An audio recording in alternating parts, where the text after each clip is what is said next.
ఆఖరికి ఆయన బర్త్డే చేసుకుని యాదగిరిగుట్టకు పోయిన ఆ రోజు కూడా కేసీఆర్ తిరుగుతుంది. ఇక సిరిసిల్లకు వచ్చినాక ఎట్లా తిరుగుతాడు నీకు తెలుసు నాకు తెలుసు. ఇక ఒకటే తిట్లు ఏమున్నది పరిపాలన సంవత్సరం చూస్తే ఏం జరుగుతున్నది. కేసీఆర్ దేవుని మీద ఒట్లు, కేసీఆర్ ను తిట్లు, హామీలకు మాత్రం తూట్లు. ఏమున్నది అంతకంటే పీకింది నువ్వు? మీరు ఆలోచన చేయండి. దేవుళ్ళ మీద ఒట్లు, కేసీఆర్ కు తిట్లు, హామీలకు తూట్లు. 6 గ్యారంటీలు 6 గ్యారంటీలు 6 గ్యారంటీలు అన్నారు. 6 గ్యారంటీ మాత్రమే అమలైంది. ఇంకొక్కటని అమలైందా? రుణమాఫీ అన్న అయిందా? కాలేదు. ఊళ్ళల్లో పోతే ఈ బలగొట్టట్టున్నారు కాంగ్రెస్ వాళ్ళను. మనం మీరు చూసిండ్రు కొడంగల్లా ఏమైంది. కొడంగల్లా సొంత నియోజకవర్గం ముఖ్యమంత్రి. ఇప్పుడు సొంత నియోజకవర్గంలో లొల్లైంది. మా దగ్గర కూడా అయింది. ఇక్కడ నేరేళ్ళలో అయింది. నేను పోలేదు హాస్పిటల్ కు. వేములవాడకు పోయినా. వేములవాడ పోయి మొత్తం ఆ నేరేళ్ల బాధితులు అక్కడుంటే కలిసిన వాళ్ళకు న్యాయం చేస్తాను మాట ఇచ్చినా, ఎంతో కొంత న్యాయం చేసే ప్రయత్నం చేసిన. సరే మీరు దాన్ని రాజకీయం చేయవేనరు, ఎందెందో చేస్తామనుకున్నారు. ఆఖరికి మళ్ళీ అదే నేరేళ్లలో నాకు ఆ గ్రామంలో కూడా బ్రహ్మాండమైన మెజారిటీ ఇచ్చి మా నాయకులందరూ తంగలపల్లిలో ఆ గ్రామంలో ఉండే దళితులు, బీసీలు, ఆ గ్రామంలో ఉండే ప్రతి వర్గం మళ్ళా కేసీఆర్ గారి నాయకత్వానికే, మీరు ఎంత రాజకీయం చేయవైనా మళ్ళా కేసీఆర్ గారికే ఓట్లు కూడా వేసిండ్రు.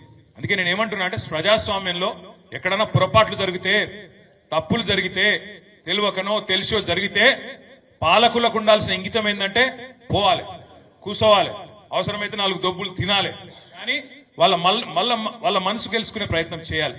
అది చేయకుండా ఏం చేస్తున్నారండి ఇవాళ కొడంగల్లో? పేదల రైతుల భూములు గుంజుకుంటారట. 60 లక్షలు 70 లక్షల ఎకరం చేసే భూమిని గుంజుకునే ప్రయత్నం. పాపం రైతులు అడిగిన మాకు ఎక్కువ రేటు చూస్తామన్నారు. మాట్లాడినాడు ఉన్నాడు వాళ్ళతో. 9 నెలల నుంచి కొట్లాడుతుంటే అడిగినోడు లేడు, మాట్లాడినోడు లేడు, కనీసం పట్టించుకున్నోడు లేడు. ముఖ్యమంత్రి సొంత నియోజకవర్గం. సరే ముఖ్యమంత్రి అంటే బిజీగా ఉంటాడు, పర్వాలేదు అనుకోవచ్చు, కానీ ఆయన మాట్లాడాడు. వాళ్ళు అన్నున్నాడు అక్కడ తిరుపతి రెడ్డి అని. ఆయన దాదాగిరి గుండాగిరి. ఇక మీదికెళ్ళి ఆ జిల్లా మంత్రి ఉన్నాడు, ఆయన పట్టించుకోడు. పరిశ్రమల మంత్రి ఉన్నాడు, ఆయన పట్టించుకోడు. మరి 9 నెలలు ఎవరు పట్టించుకోరు. టెంట్లు వేసిండ్రు, లొల్లి పెట్టిండ్రు, పాదయాత్ర చేసిండ్రు. ఆఖరికి కలెక్టరు అధికారులు పోయి ప్రజాభిప్రాయ సేకరణ బహిరంగ విచారణ పెడితే కడుపు మండిన రైతులు నిరసన చెప్పిండ్రు, వాళ్ళని ఉరికిచ్చిండ్రు. కలెక్టర్ పోయింది కాబట్టి ఉరికిచ్చిండ్రు. అదే రేవంత్ రెడ్డి పోతే మాత్రం ఉరికిచ్చకూడదు పక్క. ఇది ఇవాళ పరిస్థితి రాష్ట్రంలో.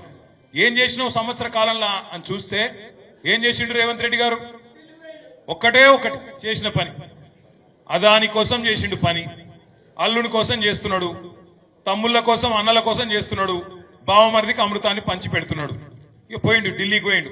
28 సార్లు ఎక్కే విమానం, దిగే విమానం. ఫ్లైట్ ఖర్చులు బొక్క తప్ప వచ్చింది ఏమీ లేదు. 28 సార్లు పోతే 28